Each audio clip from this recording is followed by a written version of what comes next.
네, 제2회 동행모의고사 형사소송법 해설 강의 시작해 보도록 하겠습니다.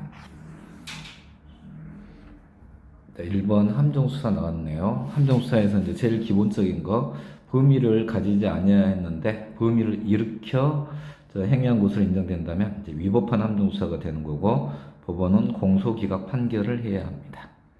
부축배기 절도범 사례 나왔네요. 부축배기 절도범 사례에서는 여기 피해자에 대한 관계에서 부적절한 직무집행입니다. 피해자에 대한 부분이에요. 피해자. 그런데 이게 범인이죠. 범인. 이게 부축배기 절도범. 얘에 대해서는 위법한 함정수사가 아니다예요. 얘는 공소제기하게 되면 처벌을 받습니다. 공소기각 판결이 아니라. 그래서 부축배기 절도범은 위법한 함정수사, 범위를 유발한 게 아니기 때문에 위법한 함정수사는 아닌데, 이 피해자 부분 있죠. 피해자에 대한 부분에서는 이제 부적절한 직무집행이다, 이렇게 평가를 했어요. 그다음에 3번은 성인 게임장, 사행행위, 성인 게임장 내에서 사행행위가 이루어지고 있는데 거기에 이제 경찰관이 잠복근무 중입니다. 자, 그리고 여기 멘트 나오죠. 자, 게임 점수를 환전해 줄 것을 요구받고 어쩔 수 없이 지속적인 경찰관의 요구에, 지속적인 요구에 어쩔 수 없이 이게 이 멘트는 범위가 유발되었다는 거죠. 위법한 함정수사에 해당합니다. 이 부분. 자, 그리고 최근에 이제 아동 청소년 성보호에 관한 법률에서 자, 디지털 성범죄에 대해서 신분을 이제 수사관이 신분을 비공개로 수사하고 신분 위장 수사를 할 수 있는 이제 법적 근거를 마련해 놓았는데, 그 법적 근거는 자, 범위 유발형 함정 수사를 이제 허용하는 게 아니라 이거는 그 피의자를 체포하고 증거 수집 목적이에요. 체포와 증거 수집 목적으로 신분 비공개 수사, 신분 위정 수사를 허용하는 것이지 그거 자체가 범위 유발형 함정 수사의 근거를 마련하였다, 이러면 큰일 나죠. 4번이 틀린 질문입니다. 2번 가겠습니다. 수사기관에서 여기는 좀 주의를 해주셔야 돼요. 이제 성질 급하신 분들 성질 죽이고, 특사경이에요. 특사경. 일반 사법경찰관이 아니라 특사경. 특별사법경찰관은 모든 수사에 관하여 검사의 지휘를 받습니다. 자, 2번 가겠습니다. 2번. 자, 2번은 동일한 범죄 사실 수사의 경합이에요. 자, 수사의 경합인데 이건 이제 검사의 인지수사의 범위 내에 있는, 자, 검사의 인지수사의 범위 내에 있는 그러한 범죄를 경찰이 또 수사를 하고 있다는 거죠. 자, 그러면은 이거는 곧바로 검사가 송치 요구할 수 있고 사건을 송치해야 합니다. 물론 이제 그 단서로 해가지고 경찰이 먼저 영장을 신청했다면 그 범죄는 계속 수사할 수 있어요. 2번은 좀 어찌 보게 되면 조금 이상하다 싶은데, 이거는 이제 검사가 수사하는 게, 이 검사가 이 동일한 범죄 사실을 수사하는 것 자체가 부패, 후경 요것밖에 아니잖아요. 부패, 경제범죄 등 대통령으로 정하는 중요범죄. 그렇기 때문에 곧바로 송치 요구를 할 수 있습니다. 경찰은 지금 이제 법원에 독자적인 영장 청구권이 없어서 검사를 통하여 가게 되는 거죠. 근데 검사가 경찰에 신청한 영장을 정당한 이유 없이 판사에게 청구하지 않을 때, 자, 이때 여기 지방검찰청이 아니라 고등검찰청이죠. 고등검찰청에 영장심의 여부, 영장심의 신청을 할 수 있습니다. 경찰은 여기에 출석하여 의견을 개진할 수 있고요. 그래서 여기는 지방검찰청이 아니라 고등검찰청입니다. 자, 3번이 틀렸네요. 4번, 검사와 경찰이 이제 그 상호 협력 관계로 개정되었지만 여전히 교체 임용 요구권이 남아 있어요. 검사장이, 지방검찰청 검사장이, 여기는 경찰서장이 아닌 경정이하예요. 경찰서장이 아닌 경정이하 경찰의 직무집행에 관한 부당한 행위를 이유로 임용권자에게 교체 임용을 요구하면 정당한 사유가 없는 한 이에 응하여야 한다. 이 제도는 그대로 남아 있습니다. 주의를 해주시고요.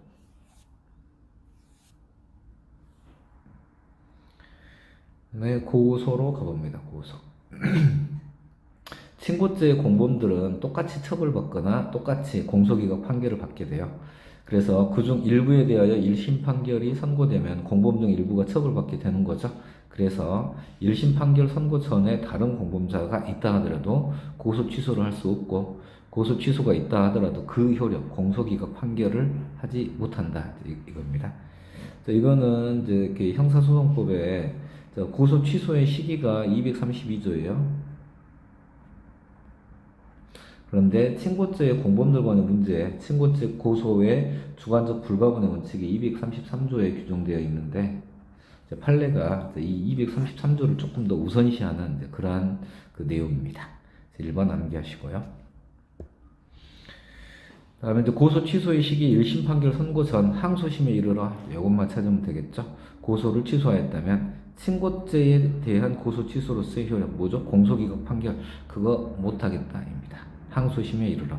물론 이제 실무상 장량 감경은 해줘요. 합의가 된 사항이기 때문에 항소심에서 이제 그 형을 선고한다면 합의가 된 그 사정은 고려하는데 공소기각 판결은 못하겠다, 이런 취지입니다. 이제 3번 부재자 재산관리인에서 이제 최근에 나온 판례입니다. 부재자 재산관리인 해가지고 법정 대리인의 고소권을 인정한 거예요. 그런데 여기에서는 여기 법원으로부터 고소권 행사를 허가받았다는 거예요. 법원으로부터 허가를 받으면은 고소권을 가지는 법정 대리인에 해당한다. 그래서 이제 이 부재자가 그 뭐 지적 재산권을 소유하고 있었는데 거기에 관한 이제 침해 행위가 있었고, 그때 부재자 재산 관리인이 법원으로부터 고소권 행사 허가를 받았다. 그러면 고소권 가지는 법정 대리인에 해당한다. 이렇게 평가하고 있습니다. 최근 판례예요. 3번 판례는 중요합니다. 4번 판례도 중요해요. 4번 판례는 이제 그 여기 4번이 일단은 여기 이제 양벌 규정 관련한 부분인데, 양벌 규정이 있어가지고 법인의 대표이사가 면소 판결을 받았어요. 그러면 해당 법인을 처벌할 수 있는지 여부가 문제가 되는데 처벌할 수 있다는 게 판례예요. 최근 판례입니다. 4번의 해설 부분에서 조금 살펴보도록 하겠습니다. 양벌 규정이 나왔는데, 양벌 규정 나왔다 그러면은 법인과 기관의 문제인 거죠. 법인과 기관. 이 기관 안에는 또 이제 그 사용인이 이제 문제가 되는 거고, 지금 실제 사례에서는 법인의 기관으로서 법인의 대표자예요. 법인의 대표자. 법인의 기관으로 법인의 대표자가 있고, 그 법률 효과와 이익은 법인에게 기속되는 거죠. 법인에게 기속된다. 그래서 법인 대표자의 범죄 행위에 대하여 법인 자신이 책임을 져야 돼요. 근데 이거는 법인의 직접 책임에 해당한다. 대표자의 고의에 의한 위반 행위는 법인 자신도 고의에 의한 책임을 져야 되고, 대표자의 과실에 의한 위반 행위에 대해서는 과실에 의한 책임을 져야 한다. 그럼 여기서 포인트가 뭐죠? 여기 직접 책임이다. 자, 직접 책임이다. 이게 고의에 의한 책임, 과실에 의한 책임을 져야 한다. 이 부분이 포인트라고요. 자, 이렇게 해서 양벌 규정 중 법인의 대표자 관련 부분은 대표자의 책임을 요건으로 한다는 거예요. 대표자의 책임을 요건으로 법인을 처벌하는 것이지, 대표자의 처벌까지 전제 조건이 되는 것은 아니다. 그러니까 결론이 나왔겠죠. 법인의 대표이사가 면속 판결을 선고받았다 하더라도 해당 법인을 양벌 규정으로 처벌할 수 있다. 자, 이게 다시 포인트. 자, 법인의 대표자의 책임을 요건으로 하는 것이 처벌까지 전제 조건으로 하는 것은 아니다. 그래서 면속 판결은 책임까지는 있는 거잖아요. 그래서 법인을 양벌 규정, 대표이사가 면속 판결을 받았다 하더라도 해당 법인을 양벌 규정으로 처벌할 수 있다입니다. 4번 피의자 신문 보겠습니다. 자, 수사기관 피의자 신문할 때 미리 진술거부권을 고지하여야 되는 거죠. 고지하지 않았다라고 하면은 위수중으로 가죠. 위법하게 수집된 증거. 여기는 포인트. 진술의 임의성이 인정되는 경우라도 증거 능력이 부인되어야 한다. 자, 2번 진술거부권이 보장되는 절차. 진술거부권을 고지받을 권리. 이건 많이 이렇게 연습을 했죠. 진술거부권이 보장되는 절차는 형사 절차, 국회 절차, 행정 절차 모두 이제 이렇게 보장되는데, 진술거부권을 고지받을 권리는 헌법에 의하여 바로 도출되지 않고 입법이 필요해요. 그래서 2번이 틀린 지문입니다. 자, 3번 구속영장 발부에 의하여 적법하게 구금된 피의자가 출석 요구에 응하지 아니하면서 출석을 거부하면, 새로운 체포영장을 발부하는 것이 아니라 종전 구속영장의 효력에 의하여 피의자를 조사실로 구인할 수 있다. 구인한 후에 뭐라죠? 피신조서를 작성하는 거죠. 피의자 신문을 하게 되는데 이 피의자 신문은 임의 수사이기 때문에 진술 거부권을 고지하여야 한다입니다. 자, 변호인이 피의자 신문에 자유롭게 참여할 수 있는 권리는 여기는 헌법상 기본권인 변호인의 변호권으로서 보호되어야 한다. 이게 헌법상 기본권에 해당한다라는 취지입니다.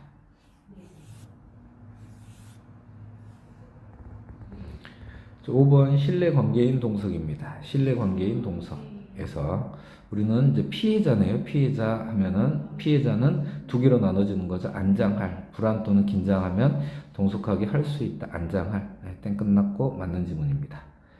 자, 만약 동석한 사람이 피의자에 대한 동석은 이건 장미 신통할이었죠. 임의적 동석인데 임의적으로 동석한 사람이 피의자를 대신하여 진술한 부분은 자, 그 피의자의 진술을 기재한 사람에게 조서가 아니라 동석한 사람의 진술을 기재한 조서에 해당하게 됩니다.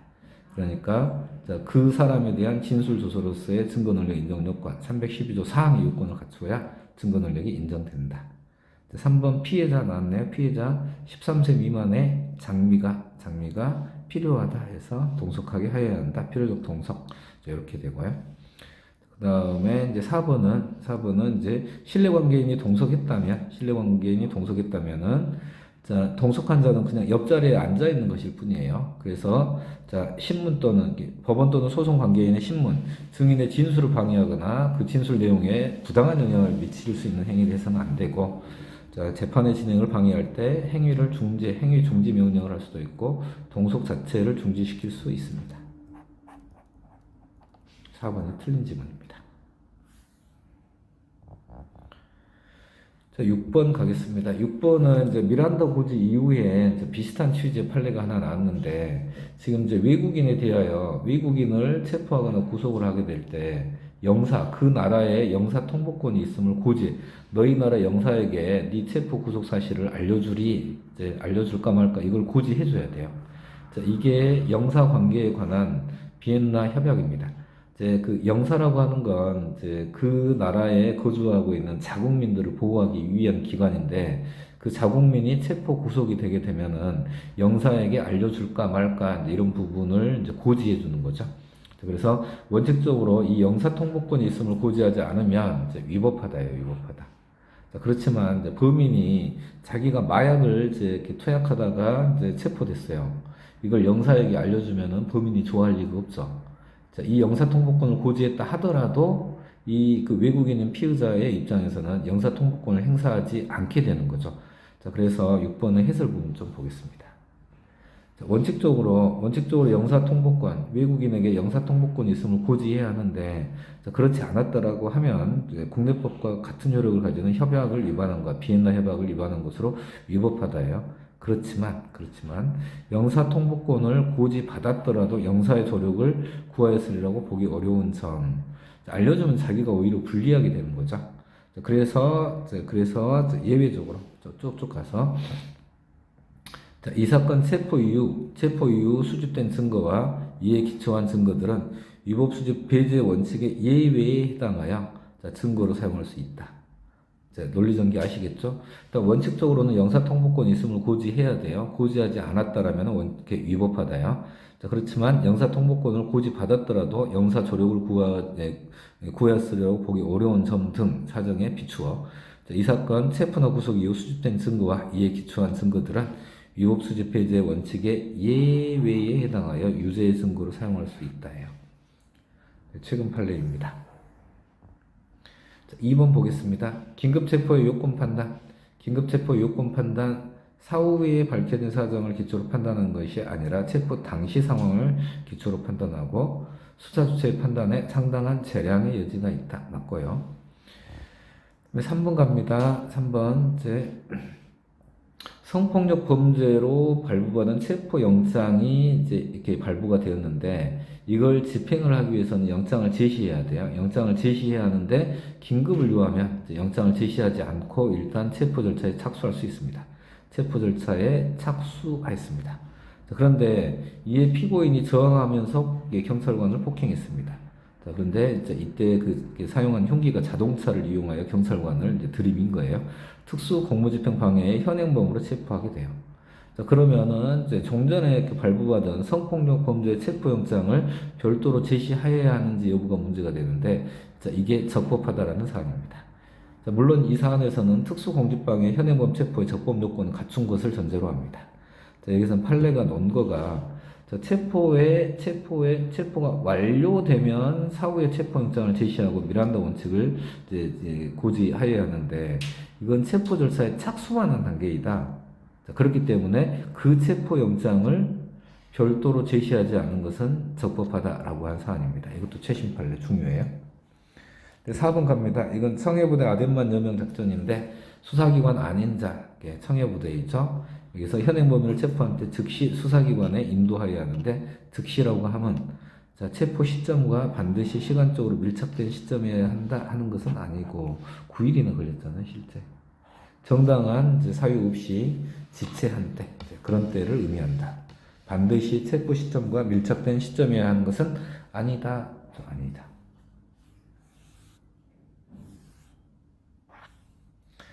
체포 구속 적부심 가보겠습니다. 적부심은 우리 두 문자 있죠. 적부심은 샤프심이고 이사 결정입니다. 자, 그러면 적부심 청구서가 접수된 때로부터 48시간 이내에 피의자를 신문하고 샤프심 맞았네요. 그런 다음에 청구가 이유 있다고 인정하면 석방. 자, 석방을 명하여야 하고, 자, 이 석방 결정은 그 결정서의 등본이 검찰청에 송달된 때 효력을 발생한다. 이거 중요해요. 자, 그리고 심사 청구 후 피의자에 대하여 공소제기가 있는 경우에도 또한 같다. 또한 같다라는 말은 저기 위에서 주어를 한번 찾아볼까요? 위에 주어를 찾아보면은 청구를 받은 법원은 자, 석방을 명하여야 하고 석방 결정을 하게 되는 거고, 자, 심사 청구 후 피의자에 대하여 공소제기가 있는 경우, 이거 전격 기소이죠. 전격 기소의 경우에도 어디 청구를 받은 법원이 석방을 명하여야 한다예요. 그러니까 전격 기소를 하게 되면은 여기에서 수소법원이 나오게 되는데, 수소법원이 석방 결정하는 게 아니다예요. 최초 적부심 청구를 받은 법원이 석방을 명하게 되는데, 피의자에 대하여 공소제기가 있는 경우에도 또한 같다. 청구를 받은 법원이 석방을 명한다요. 수소법원이 석방 결정을 하는 것이 아니라. 2번 보겠습니다. 영장을 발부한 법관은 적부심에 관여하지 못합니다. 신문조서 결정에 관여하지 못하고, 자, 판사를 뺐더니, 그 법관을 뺐더니, 신문조서 결정을 할 판사가 없는 경우에는 그러하지 아니하다. 예외적으로 관여가 가능합니다. 원칙적으로는 관여하지 못하는데. 자, 3번 갑니다. 적부심 석방 결정이나 자, 여기 심사 청구에 관한 법원의 석방 결정이나 기각 결정에 대해서는 항고하지 못한다요. 항고하지 못한다. 여기는 비교를 해줘야 되죠. 자, 여기 있네요. 여기 보증금 납입 조건부 피의자 석방 결정에 대해서는 여기에 대해서는 항고가 가능해요. 자, 그리고 보증금 납입 조건부 피의자 석방 제도는 구속 적부심 청구가 있을 때만 허용되고, 그다음에 법원의 직권에 의하여 석방을 명할 수 있는 직권 보석이다.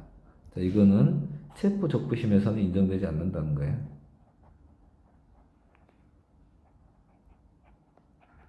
자, 여기 이렇게 4번 형태를 보게 되면은 일단 이제 피의자가 이렇게 구속이 되어 있는 거예요. 구속이 되어 있을 때 구속 적부심을 청구는 해요. 그리고 그 안에서 자, 이렇게 해서 보증금 석방 제도가 있다는 거죠. 그런데 이 보증금 석방에 대해서는 직권으로 한다. 직권으로. 여기는 이제 청구권이 인정되지 않는다입니다. 구속 적부심은 청구를 해야 돼요. 자, 이렇게 보면 되겠습니다. 그래서 정답은 2번. 네. 자, 8번 접견교통권 보겠습니다. 자, 접견교통권에서 1번 지문은 우리 이렇게 느낌으로 상식에 조금 건전한 상식에 이거 뭐지? 이런 느낌이야. 그러니까 꼭 반드시 암기가 필요한 이제 판례입니다. 구속 피의자가 변호인을 자신의 범죄 행위에 공범으로 가담시키려 하여도 접견 교통을 금지하는 것이 정당화될 수 없다라고 합니다. 자, 2번 갑니다. 자, 피의자가 가지는 변호인 되려는 자의 조력을 받을 권리, 이건 이제 기본권인 거고요. 그 다음에 변호인 되려는 자의 접견 교통권 역시 헌법상 기본권이라고 합니다. 이건 이제 비교해야 되는 거 있죠. 자, 2번과 비교해야 되는 건 여기는 변호인 되려는 자예요. 그런데 이제 구금된 피의자가 변호인 되려는 자가 아니라 변호인. 자, 이거는 기본권이에요. 이거는 기본권. 근데 이거는 법률상 권리입니다. 기본권. 이거 비교 되겠죠?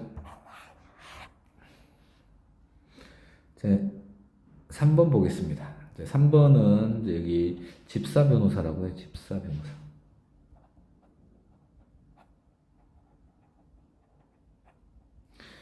자, 그러면은 여기는 조금 이제 설명이 필요한데, 그 접견 교통권의 내용으로 해가지고 보면 세 종류 형태가 나옵니다. 변호인 접견이 있고요.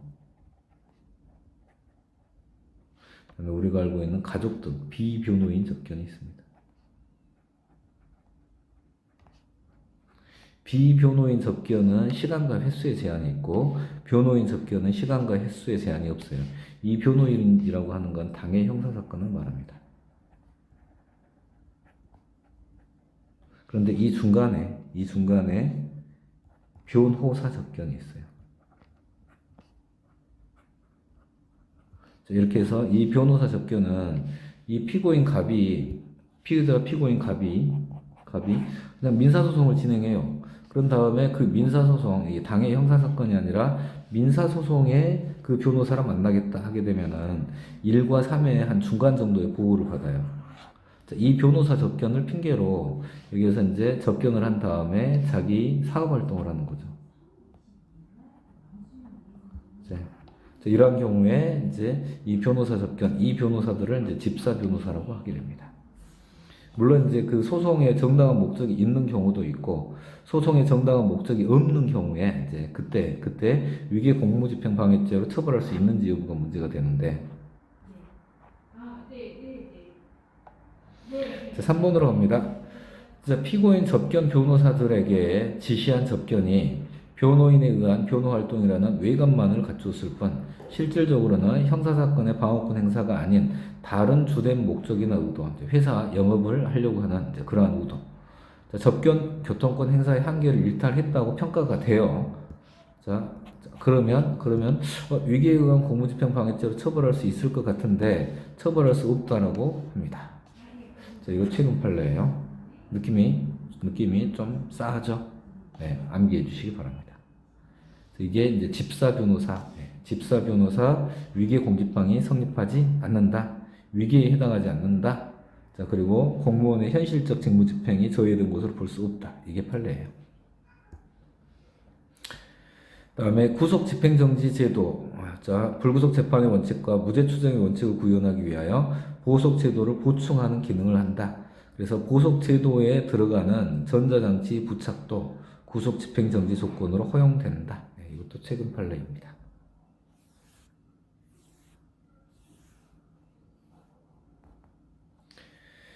9번 이제 전자정보 나왔습니다. 전자정보 압수수색에서 이제 디지털 포렌식의 그 모든 과정에 원칙적으로 참여권을 보장해 주어야 하는데, 자, 선별한 다음 이 멘트가 나오면 뭐죠? 네, 참여의 기회를 보장해야 하는 것은 아니다. 이렇게 나오는 거죠. 선별한 다음.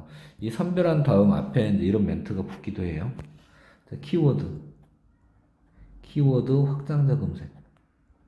확장자 검색을 통해 자, 관련 정보를 선별한 다음 이런 멘트가 나오게 되면은 자, 참여의 기회를 보장해야 하는 것은 아니다. 이렇게 되고요. 자, 2번은 이것도 최근 판례인데, 자, 외국계 이메일에 대한 압수수색을 하기 위해서는 자, 여기는 압수수색 영장에 자, 압수할 물건 기재하는 파트가 있어요. 압수할 물건. 압수할 물건은 지금 수색 장소에 있는 컴퓨터 등 정보 처리 장치에 저장 전자 정보, 요게 기재가 되고, 그 다음에 원격지 서버 저장 전자정보가 같이 기재가 되어 있어야 돼요. 압수할 물건에 1도 기재가 되어 있어야 하고 2도 기재가 되어 있어야 원격지 서버 저장 전자정보를 압수할 수 있습니다. 그런데 압수수색 영장에 이 부분, 2번 부분을 누락한 거예요. 압수할 물건을 누락해가지고 그런 경우에는 이 부분은 여기 압수할 수 없습니다. 그러니까 영장을 청구하면서 실수를 한 거죠. 이런 실수가 없도록 해야 되겠습니다. 2번. 영장의 실수를 바로잡는 방법은 이거 경찰이 신청하죠. 검사가 청구하죠. 영장 전담 판사가 영장을 발부하죠. 이 전체 과정에서 그 다 이렇게 보완할 수 있어요. 경찰이 실수했네. 그럼 검사가 그 부분을 보완해가지고 영장 발부해 줄 수 있고, 검사마저도 그 부분을 누락했다라고 하면 판사가 에이 무식한 놈들 하면서 그 영장에다 살짝 보완해 줄 수 있는데 그걸 하지 않았던 거죠.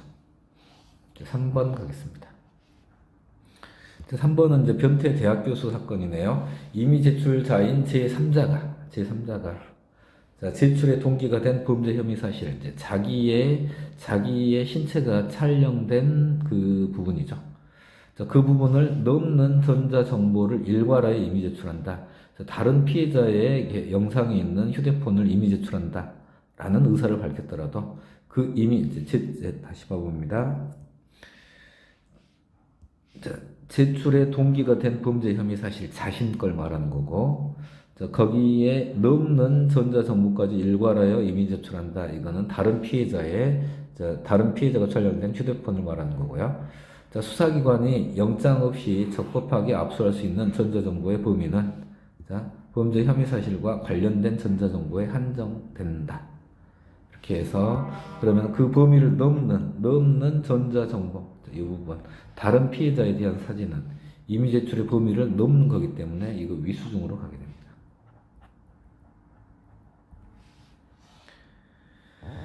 그 다음에 4번은 동양대 표창장 위조 사건인데, 이제 동양대 여기는 중요한 판례니까 조금 설명하도록 하겠습니다.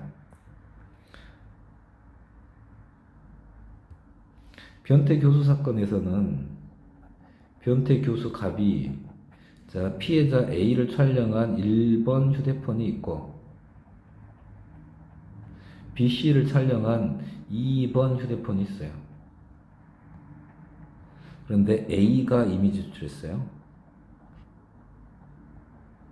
이때 A 1번 휴대폰에 대한 이미 제출은 적법하다고 보았는데 갑의 참여권이 없기 때문에 위법해요.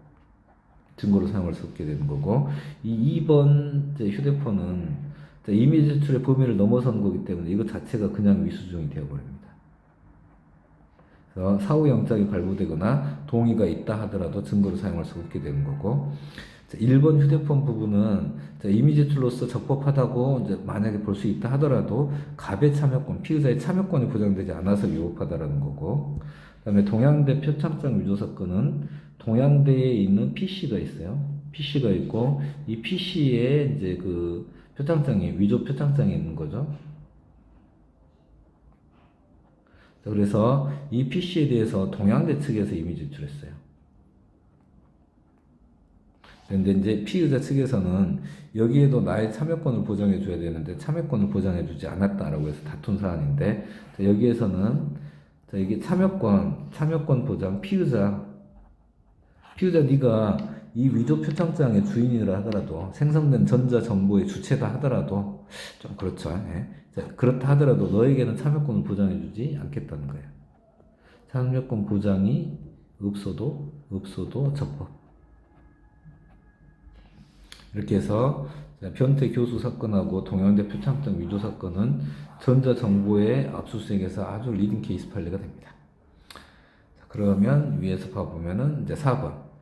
이렇게 해서 4번에서는 외형적, 객관적 지배 관리 등 상태와 별도로 단지 피의자나 그 밖에 제3자가 과거 그 정보 저장 매체 이용 내지 개별 전자정보의 생성, 이용 등에 관여한 사실이 있다. 생성된 전자정보에 의해 식별되는 정보 주체에 해당한다. 그래서 이러한 사람들에게 당사자로 취급하여 참여권을 보장해야 하는 것은 아니다. 동양대 측에서는 이미 제출을 하고 참여권을 포기해서 참여권 부분은 적법하게 이제 평가가 되었고 피의자에게까지 참여권을 보장해야 하는 것은 아니다. 이렇게 나온 판례예요. 자, 4번 이 판례까지도 이제 중요한 판례입니다. 자, 지금 다시 한번 보게 되면은 이 3번 판례하고 4번 판례는 반드시 여러분 기본서를 찾아가 가지고 복습을 할 때 정확하게 이제 체크하시기 바랍니다. 10번 보겠습니다. 16조 주거의 자유 부분이죠. 주거에 대한 압수수색을 할 때 영장을 제시해야 한다. 자, 규정하고 있을 뿐 영장주의의 예외를 마련하고 있지 않다. 자, 그래서 주거에 대한 압수수색에 있어서 영장주의는 예외 없이 반드시 관철되어야 하는 것은 아니다. 네. 이게 아느나 이렇게 좀 문장을 했으면 부드러웠을 것 같은데, 예. 아무튼 이건 맞습니다. 자, 헌법 16조에 대비해서 헌법 12조 신체의 자유를 보게 되면은 그 영장주의 예외에 해당하는 이제 긴급체포, 현행범 체포가 규정되어 있는데, 자, 주거의 자유 부분에서도 신체의 자유가 좀 더 센 기본권으로 평가가 되는 거죠. 주거의 자유 부분에서도 예외 규정은 없지만 예외를 허용해야 될 필요성이 있다. 이런 취지입니다. 자, 주치운전이라는 범죄 행위, 음주운전자를 체포 구속하지 아니한 경우에도 필요하다면 그 차량 열쇠는 범죄 장소의 긴급 압수로서 영장 없이 압수할 수 있다. 자, 그러면 범죄 장소 긴급 압수는 지체 없이 사후 영장을 받아야 하죠. 그런데 차량 열쇠가 음주운전의 결정적인 증거가 되는 것도 아니죠. 주치운전자 적발 보고서는 있죠. 그러니까 이 차량 열쇠는 그 다음날 돌려주면 돼요. 사후 영장이 필요 없습니다. 3번 보겠습니다. 217조 1항 긴급체포 시 압수수색입니다. 긴급체포 시 압수수색 검증은 체포 현장에서의 압수수색 검증을 얘기하고 있는 316조 1항 2호와 마찬가지로가 틀렸네요. 216조 체포 현장 긴급 압수인 경우에는 체포 현장이 체포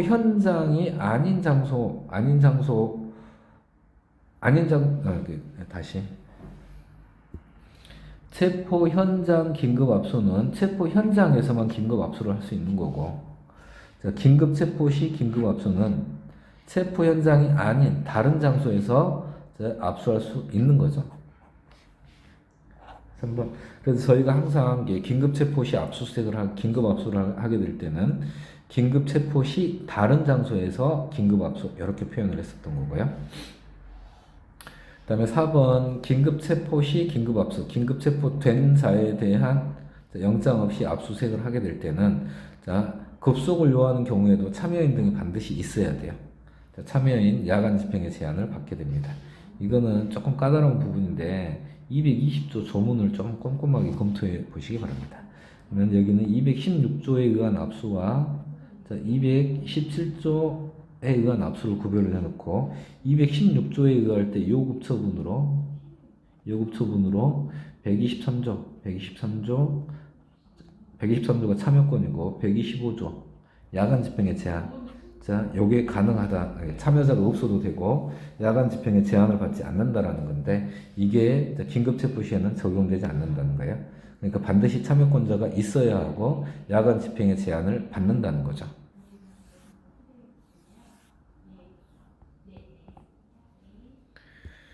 통신비밀보호법 보겠습니다. 통신비밀보호법 감청이란 이제 동시에 이루어지는 경우 이미 수신이 완료된 전기통신의 내용 이건 포함되지 않는다.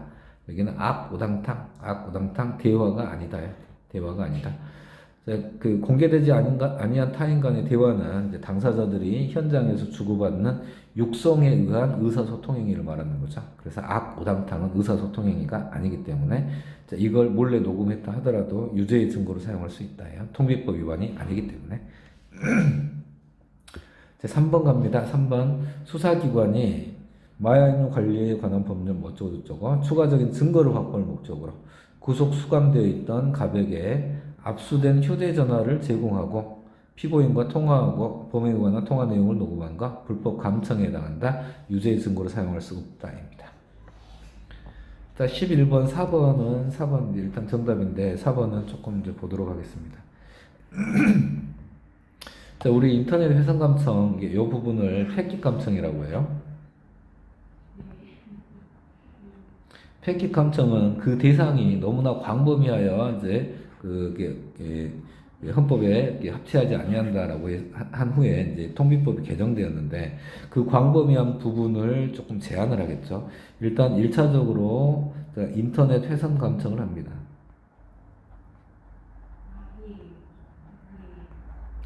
자, 그런 다음에 이 인터넷 회선 감청 그 광범위한 내용 중에서 자료를 선별해요. 이 선별한 자료를 보관하게 됩니다. 그런데 이 선별 자료를 보관하는 데 있어가지고 이게 법원의 승인이 필요합니다. 그래서 1번 경찰이 인터넷 회선 감청을 했다면 14일 이내에 검사에게 승인 신청을 하고 검사는 7일 이내에 법원에 승인 청구를 합니다. 경찰은 승인 신청을 하고 검사가 청구를 하고요. 두 번째, 검사가 이제 자기 수사권의 범위 내에서 수사를 했다면 14일 이내에 승인 청구를 합니다. 이렇게 해서 인터넷 회선 감청 이후에 제도가 정비가 되었어요. 이게 뭐라고요? 법원이 승인을 해줘요. 그러니까 인터넷 회선 감청을 할 때 법원에 통신 제한 조치 허가서가 하나가 필요한 거고 법원의 승인이 하나가 더 필요한 거예요. 그럼 4번 봐볼까요? 자, 경찰이 인터넷 회선 이렇게 해서 통신 제한 조치를 집행하고 그 전기 통신을 보관하고자 할 때 전기 통신을 선별하여 검사에게 승인을 신청하고 승인을 청구하고 14일 이내 여기까지 맞는데 검사는 검사가 보관 등을 승인하는 게 아니다예요. 이게 통상의 영장 청구하는 형태로 해가지고 경찰은 검사에게 신청하고 검사가 판사에게 청구를 하는 형태인데 여기서는 이게 똑같이 법원의 승인을 받는다는 거예요. 통신 제한 조치 법원의 허가를 받고 그다음에 보관 등의 법원의 승인을 받는데 두 개의 영장이 필요한 형태입니다.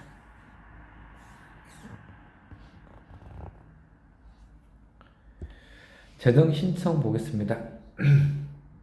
공동 신청권자 중 1인의 재정 신청 또는 그 취소는 전원을 위하여 효력을 발생한다. 땡, 틀렸어요.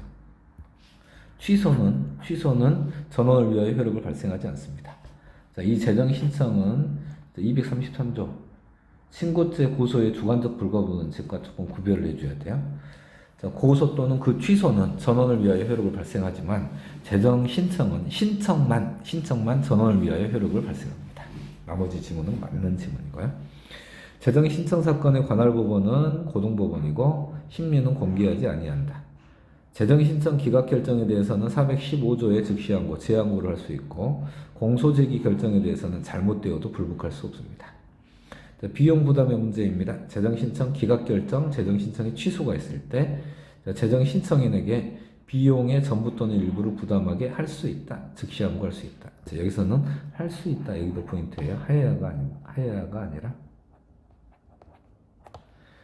이 재정 신청인이 억울하다고 판단되면은 비용 부담을 하지 않을 거고, 재정 신청권을 남용하였다고 평가를 하게 되면은 이제 비용을 부담하게 할 수 있고, 재량적으로 이렇게 규정을 해 놓은 거죠. 13번 보겠습니다. 13번 공소시효에서는 피고인의 신병이 확보되기 전에 공소 제기되어도 공소 제기되면 공소시효의 진행이 정지된다. 그래서 이태원 살인사건의 패터슨에 대한 공소시효의 진행이 정지된다라는 판례입니다. 공범 중 1인에 대한 공소 제기로 공소시효가 정지가 되는데 이 시효 정지의 효력이 다른 공범자에게 미칩니다. 그런데 이 다른 공범자의 뇌물 공여죄와 뇌물 수수죄 같은 대형범 사이는 포함되지 않는다는 게 판례예요. 공소장 변경이 있습니다. 공소시효의 완성 여부는 당초 공소제기 시에서 완당, 그리고 변경된 사실에 대한 법정형을 기준으로 하죠. 변경된 공소사실에 대한 법정형을 기준으로 하게 됩니다. 공소제기 당시 공소시효가 완성되면 면소 판결을 하는 거고요. 사람을 살해한 범죄, 사형에 해당하는 범죄 공소시효를 적용하지 아니한다. 맞는 거죠. 어디가 문제예요? 종범을 포함한다. 여기가 틀렸어요. 자, 종범은 행위 태양이 다양해요.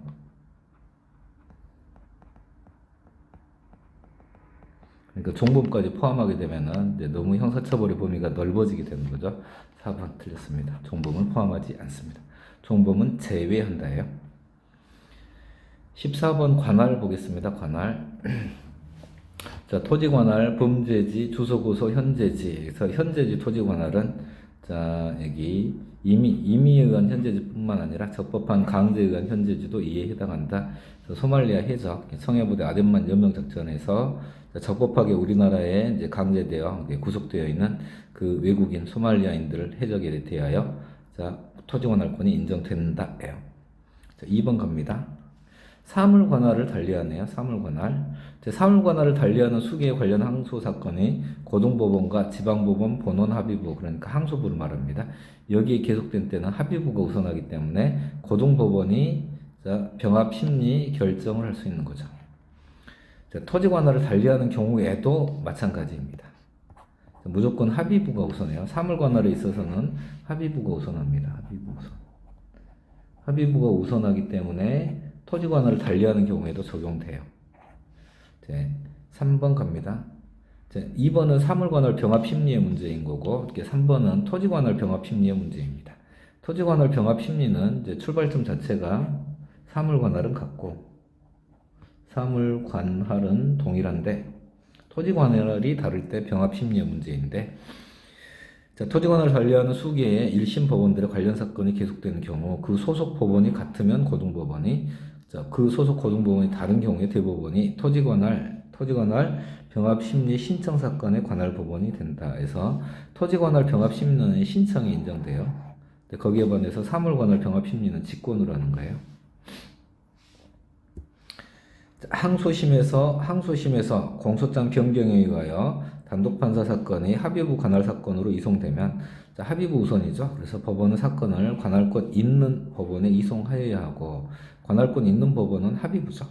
항소심인 경우에는 여기 고등법원이겠죠. 항소심에서는 고등법원 이렇게 되는 거고. 넘어가겠습니다. 15번 공동피고인의 소송관계 좀 정리해 놓았습니다. 공동피고인 별개의 범죄 사실이네요. 그럼 증인 적격이 있기 때문에 선서를 하고 진술을 해야 법정 그 진술을 유죄의 증거로 쓸 수 있는데 선서가 없네요. 그러면 유죄의 증거로 사용할 수 없습니다.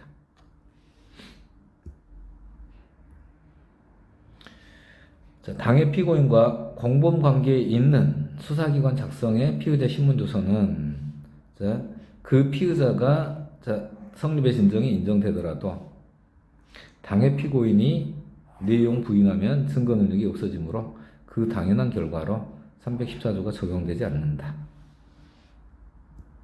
공범인 공동피고인의 진술은 서로 간의 독립 증거가 되고 각 진술 상호 간의 보강 증거가 됩니다. 4번 갑니다. 4번 중요한 판례예요. 전원합체 판결입니다. 피고인을 위하여 원심 판결을 파기하는 경우 파기의 이유가 항소한 공동피고인에게 공통되면 그 공동피고인에 대하여도 원심 판결을 파기해야 한다고 규정되고 있는데 이거는 파기의 이유가 공통되는 해당 범죄 사실이 동일한 소송 절차에서 병합 심리된 경우에만 적용됩니다. 4번 중요한 판례예요. 16번 피고인 출석 관련한 부분입니다. 공소기각 면소 명백하다 출석을 요하지 아니한다. 장기 3년 이하 500만 원을 초과하는 벌금 구류가 나와야 되겠죠. 피고인이 불출석 허가 신청을 하고 법원이 허가한 사건은 피고인의 출석을 요하지 아니한다. 뭐가 함정이죠? 판결을 선고하는. 판결 선고와 인정신문을 할 때 이때는 출석해요. 이러한 사건도. 신청이 있어 허가한 사건은 출석을 요하지 않는 게 원칙인데 이 판결 선고와 인정신문을 할 때는 출석하여야 합니다. 그래서 2번이 틀렸네요. 항소심 불출석은 2회 연속 불출석이 되는 거고, 자, 여기 적법한 공판기일 통지를 받고 2회 연속 불출석인데, 이 적법한 공판기일의 통지란 최근에 나온 판례입니다. 피고인의 이름, 죄명, 출석 일시, 출석 장소가 명시된 공판기일 변경 명령도 포함한다. 이거 최근 판례 중요합니다.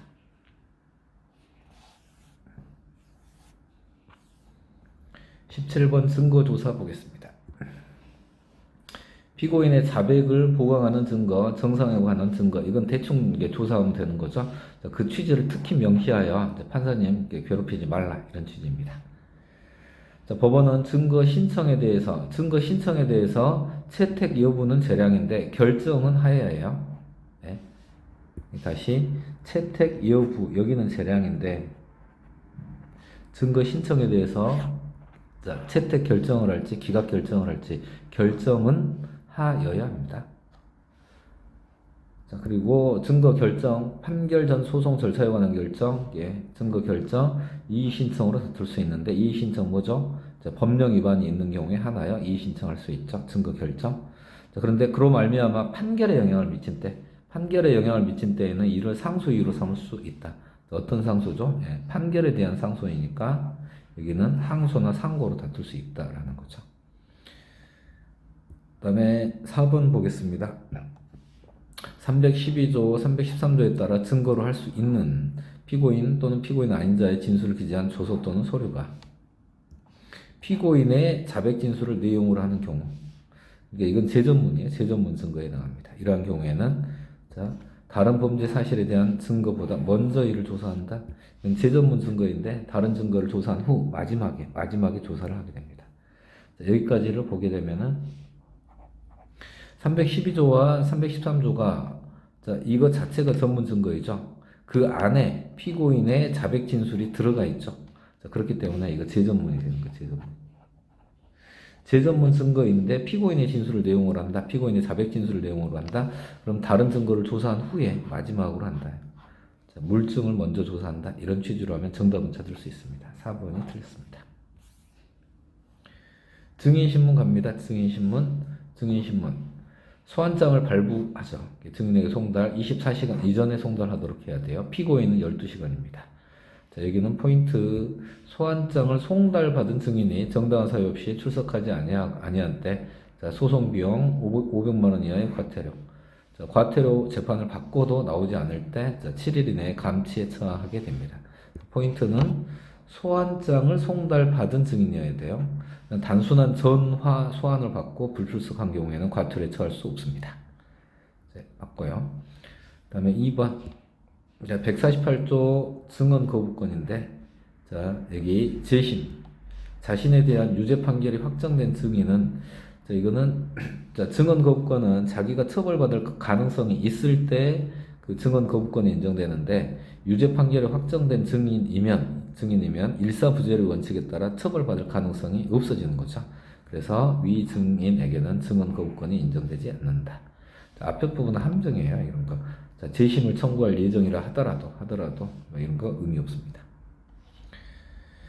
4번, 3번 지문입니다. 1심, 검사가 형사소송 규칙상 허용되지 않는 유도신문. 주신문에서는 유도신문이 금지가 되죠. 유도신문을 하였다고 할 여지가 있는데, 그 다음 공판기일에 제대로 이의제기를 하였다면 주신문의 하자가 치유된다.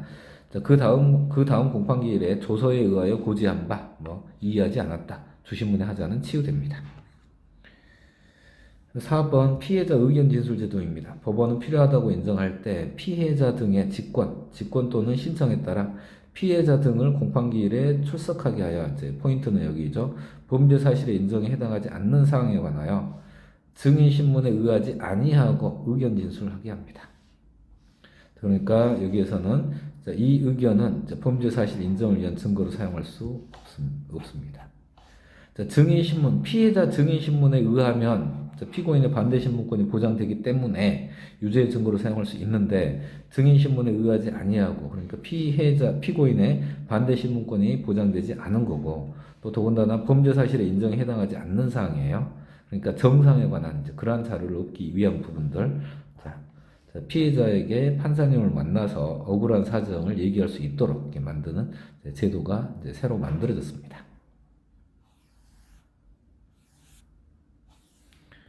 19번 국민참여재판 보겠습니다. 공소장 부본 송달받고 7일 이내에 의사가 기재된 서면을 제출해야 한다. 의사 확인서를 제출해야 하는데, 서면을 우편으로 발송한 때 법원에 도착한 날 법원에 제출된 것으로 본다. 이게 도착한 날 아니에요. 우편으로 발송한 때 법원에 제출한 것으로 본다예요. 형사소송은 우편 송달에 있어서 다 도달주의가 적용돼요. 그런데 국민참여재판에서 우편 송달에 발신주의가 적용되게 됩니다. 옳은 것을 골라라 되어 있습니다. 국민참여재판 대상이 되는 사건, 합의부 사건인 거죠. 의사 확인 절차를 거쳐야 하는데 거치지 않고 통상의 공판 절차를 진행하였다면 위법하고 소송 행위는 무효이다. 그런데 하자가 치유될 수 있죠. 의사를 확인하지 않고 통상의 공판 절차로 재판을 진행하였다. 피고인이 나는 참여재판을 원하지 않는다 라고 하면서 절차적 위법을 문제 삼지 아니할 의사를 명백히 표시하면 그 하자는 치유됩니다. 그래서 하자가 치유가 되는 경우도 있고 하자가 치유되지 않는 경우도 있고, 충분한 안내 숙고할 수 있는 상당한 시간을 주고, 그리고 절차적 위법을 문제 삼지 아니할 의사를 명백히 표시하면 하자가 치유가 되는데, 그렇지 않으면 하자가 치유가 되지 않죠. 4번 법원은 지금 잠깐만 여기가 지금 옳은 것을 고르라는 거죠. 그러니까 옳은 것은 2번이네요. 이제 4번 갑니다. 4번 이제 공소제기 후부터 공판 준비기일이 종결된 다음 날까지 성폭력 범죄 처벌에 관한 특례법의 피해자가 국민참여재판을 원하지 않는 경우에 참여재판을 하지 아니하기로 하는 결정, 배제 결정을 할 수 있는데 피고인은 불복할 수 있습니다. 자, 이거 배제 결정이죠. 배제 결정에 대해서는 득시항고로 불복할 수 있습니다. 정답은 2번입니다. 20번 보겠습니다. 20번. 압수수색 영장인데 압수수색 영장에 법관의 서명만 있고 날인이 없어요. 그러면은 적법하게 발부되었다고 할 수 없다. 그렇지만 이 사건 영장에 따라 수집한 파일 출력물과 이에 기초한 2차적 증거도 증거 능력을 인정할 수 있다. 예외적으로 증거 능력을 인정할 수 있다. 이 부분은 위수 중에 예외에 해당하여 증거 능력이 인정된다인데, 이거는 위수중은 수사기관을 통제하는 원칙이죠. 그런데 수사기관이 잘못한 게 아무것도 없어요. 그래서 예외적으로 증거 능력을 인정해주는 부분입니다.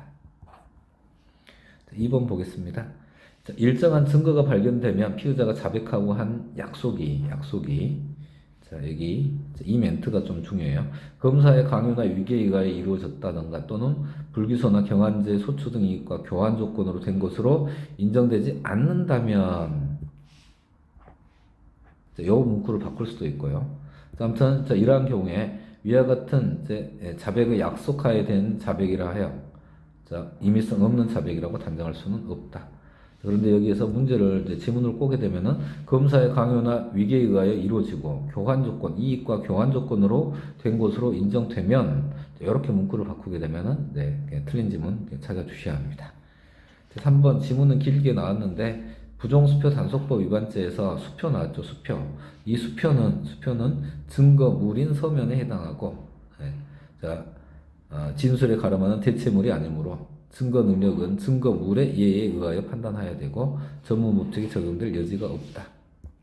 증거물인 서면에 해당하고 증거 능력은 증거물의 예에 의하여 판단하고 전문법칙이 적용되지 않는다. 그러면 여기 증거조사는 제시, 증거물에 해당하는 증거물에 해당하는 제시, 그리고 서면에 해당하는 낭독 절차가 동시에 이루어져야 되는 거죠. 4번 보겠습니다. 4번 어떠한 내용의 진술을 하였다가 포인트예요. 진술을 하였다, 진술의 존재죠. 그걸로 하였다는 사실 자체에 대한 정황 증거로 사용될 것이라는 이유로 그 서류의 증거 능력을 인정하였습니다. 그런 다음에 진술 내용이나 진실성, 요건 나오면 전문 증거에 해당한다 이죠. 자, 이거는 이제 입증 취지를 명시하게 될 때, 자, 나 이거 정황 증거로 씁니다. 범죄 사실 입증 자료입니다. 요걸 입증 취지에서 명시하게 되는 거죠. 그래서 이 입증 취지는 개별적으로 해가지고 이제 거기서 끝나게 되는 거예요. 정황 증거로 사용할 될 것이라는 것으로 증거 능력을 인정한 다음에 그 다음에 이쪽으로 인정하겠다 하면은 안 된다는 거죠. 전문 증거로서의 예외 인정 요건을 갖추어야 돼요. 자, 4번 중요한 지문이에요. 4번 중요한 지문인데 여기에 해당하는 사례가 그 다음 지문입니다. 뒤에 가서 보겠습니다. 지금 자 보면은 자 피고인이 추행했다는 자 피해자가 A에게 피고인이 추행했다는 진술을 하였다는 것 자체에 그러니까 정황 증거로 사용되는 거예요. 진술의 존재, 정황 증거로 사용된다는 이유로 증거 능력을 인정한 다음에 자, 위 진술이 피해자의 진술에 부합한다. 그래서 피해자 진술 내용의 진실성을 증명하겠다. 그러면 전문 증거에 해당한다요. 자, 두 개. 자, 20번의 4번 지문하고 21번의 1번 지문은 같은 연장선상에 있는 부분입니다. 314조에 그 밖에 이에 준하는 사유를 진술할 수 없는 때에 해당하느냐 해당하지 않는지 여부가 문제가 되는데 정당하게 증언 거부권을 행사한 경우 그 다음에 정당하게 증언 거부권을 행사한 것이 아니라도 정당하게 증언 거부권을 행사한 경우 정당하지 아니한 증언 거부권을 행사한 경우 진술 거부권을 행사한 경우 다 314조에 여기에 해당하지 않는다. 그러니까 증거 능력이 인정되지 않는다. 이렇게 나옵니다. 자, 3번은 이제 많이 틀려요. 이렇게 수험생들이. 자, 녹음, 이제 여기는 조금 볼까요? 자, 녹음이 나오게 되면은 첫 번째 통비법을 통과해야 돼요. 통비법. 그런데 전문 증거에서 보는 이제 그 녹음은 다 당사자 녹음이에요. 당사자가 한 녹음이기 때문에 통비법 위반은 아니어서 그 다음에 동일성 요건을 갖춰야 돼요. 녹음 원본에서 뭐 CD 등 복사본이 나오고 녹취록 나오게 되는데 이 녹취록까지 가는 과정에서 동일성을 검증해야 돼요. 이 과정에서 검증 조서가 작성되는데 이거 자체가 311조에 해당하는 건 아니고요. 자, 그런 다음에 최종적으로 녹취록에 기재되어 있는 내용이 있죠. 이 내용을 증거로 사용하는 경우이기 때문에 전문 법칙을 통과해야 합니다. 그래서 이제 313조 1항 이제 법문 또는 단서가 적용되는 형태이죠. 자, 그러면 여기에서 이제 동일성 검증에서 나오는 문제인데 동일성 검증에서는 음성임을 확인 나와요. 자, 여기 전문 법칙에서는 여기 313조 1항은 성립의 신정이 문제가 되는데 이거는 진술한 대로 녹음 요 멘트가 나와줘야 돼요. 그러니까 지금 음성임을 확인 이 멘트가 나오면은 난넷 아직 증거 능력이 인정되는 건 아니에요. 여기 3번 요건까지 통과해야 증거 능력이 인정됩니다. 그러면 3번 봐보겠습니다. 3번. 자, 녹음이 나왔네요. 녹음. 자, 녹음 테이프 전사한 4본을 대상으로 법원이 검증 절차를 진행하였는데 녹취록의 기재와 일치하고 진술자의 음성임을 확인. 자, 이거는 311조가 아니죠. 아직 아니에요. 동일성 검증 단계입니다. 4번 건강보험 심사평가원 건강보험 심사평가 입원 진료 적정성 검토 의뢰에 대한 회신 여기에 해당하지 않는다. 이거 암기해야 되는 사안이고 이건 뭐 여러분들 다 암기가 되어 있을 겁니다.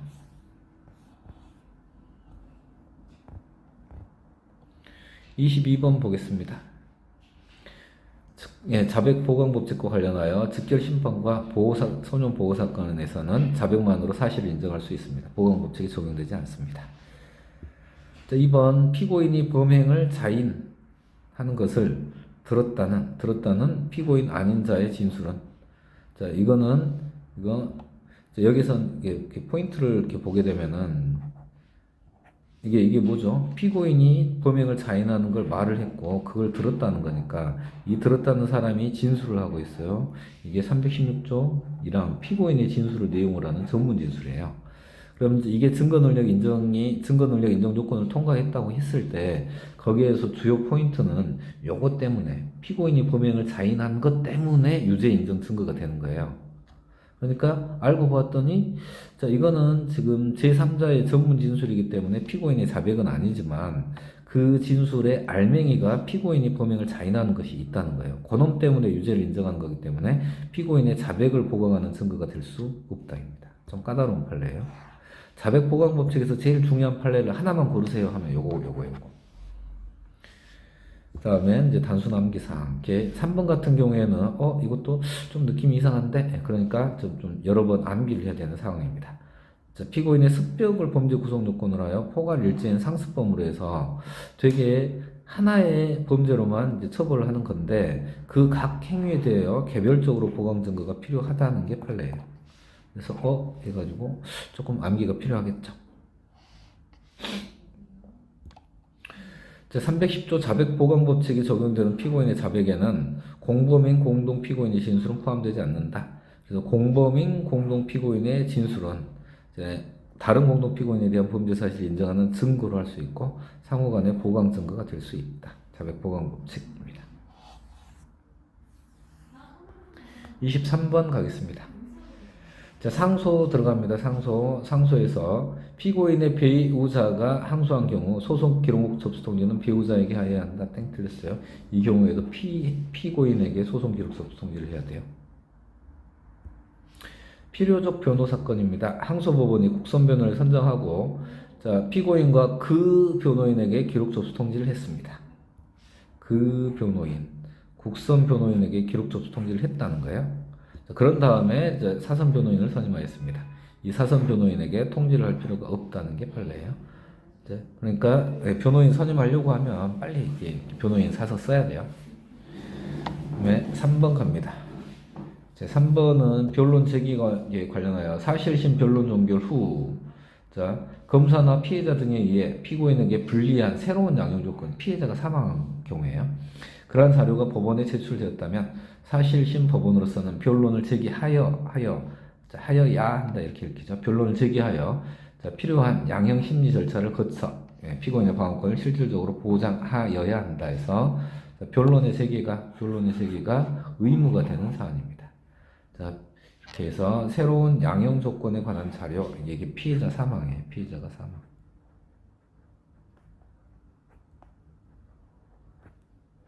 네.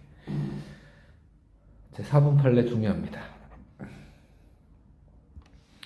자, 1심 판결에 대하여 피고인은 비약적 상고를, 검사는 항소를 각각 제기하여 이들이 경합한 경우, 피고인이 한 비약적 상고는 검사의 항소가 있으면 이 비약적 상고는 효력을 상실하게 돼요. 그런데 이 피고인의 비약적 상고가 항소로서의 적법 요건을 갖춘 경우에 피고인의 비약적 상고의 효력은 인정하지 못하지만 항소로서의 효력은 인정된다고 보아야 합니다. 전합 판결입니다. 판례 변경된 사안이에요.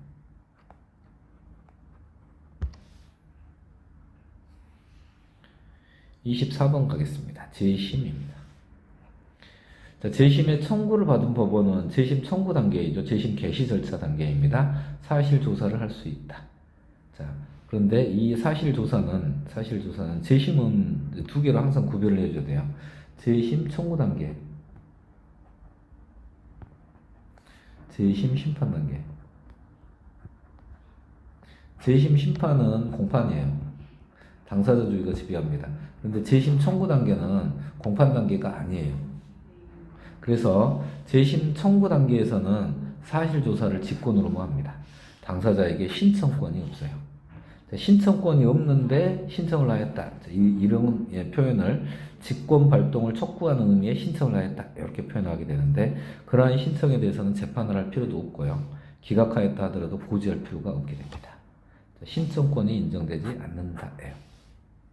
그래서 1번이 틀렸습니다. 정답 잘 못 찾았죠? 2번 갑니다. 재심 청구 단계예요. 재심 청구인이 사망한 경우에 재심 청구 절차는 당연히 종료하게 됩니다. 가혹한 듯이 보이죠? 다른 청구권자가 있을 거예요. 다른 청구권자가 재심 청구를 하면 충분합니다.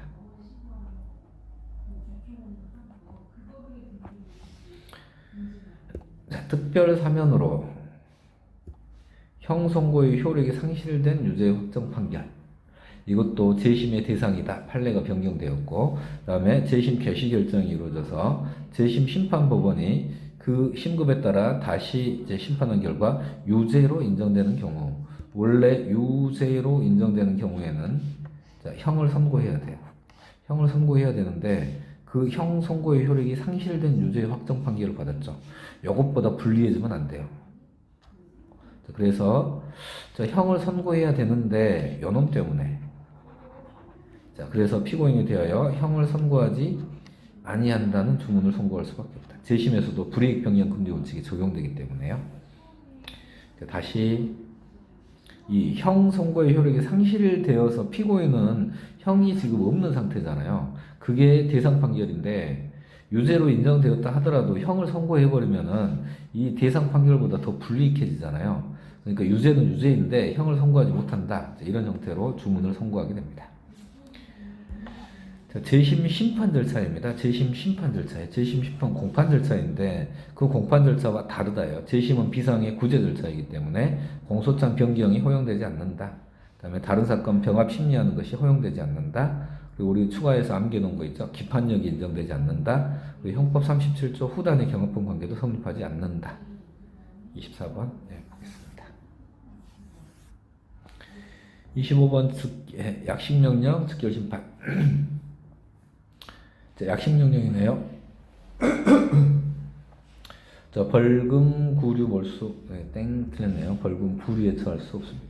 약식명령은 서면 재판이기 때문에 자유형에 해당하는 구류가 안 돼요.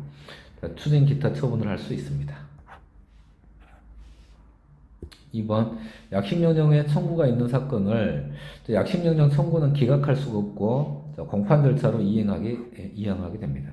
즉결 심판 청구는 기각할 수 있는데 약식명령 청구는 이제 기각하지 않고 공판 절차로 이행해서 이제 절차를 진행하게 됩니다. 약식명령의 청구는 약식명령 청구와 동시에 공소제기가 있어요.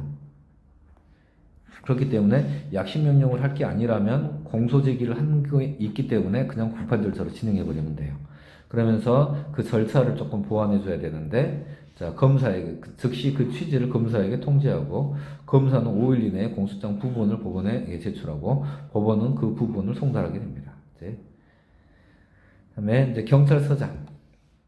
경찰서장이 범칙 행위에 대하여 통고 처분을 한 이상 자, 범칙자의 절차적 지위를 보장하기 위하여 자, 범칙금 납부 기간까지 경찰서장은 즉결 심판을 청구할 수 없고 검사는 공소를 제기할 수 없다.